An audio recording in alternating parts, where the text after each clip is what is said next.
আসসালামু আলাইকুম বন্ধুরা, গরমে মানুষ অচ্ছিন্ন হয়ে গেছে। আগে ছুটির সময় গ্রামের দেখেন বাড়িতে এই বাচ্চারা পানির মধ্যে খেলতে, তুমি গরম পড়লে শুরু করতাম ফা এত তাপমাত্রা ঢাকা বেড়ে গেছে। শহর আছে সব বিলে গেছি ভালোবাসা ছেলেরা, আনন্দ মুরব্বীরা, নদী খাল বিলে সবাই গোসল। খুবই কষ্ট হচ্ছে। এই গরম পেলে তারপরে এখন এই যে গ্রাম বাংলা আর মানুষ এইভাবে পানিতে নেমে আর উঠে না। এই যে পোলা পানিতে নামছে পানির মধ্যে আর উঠে না।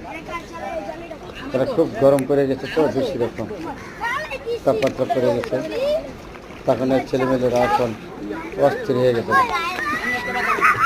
দেখেন অস্থির হয়ে এই যে গরমের তাপমাত্রা বেশি, তারপরে পানির মধ্যে নামে এই বৃদ্ধ মানুষ, পোলাপান মানুষ সবার পানির মধ্যে নামে ঠান্ডা উচ্ছন্নতা করতেছে। তো আল্লাহ তুমি একটু মেঘ বৃষ্টি দাও, দিলে মানুষ ঠান্ডা হয়ে যাবে।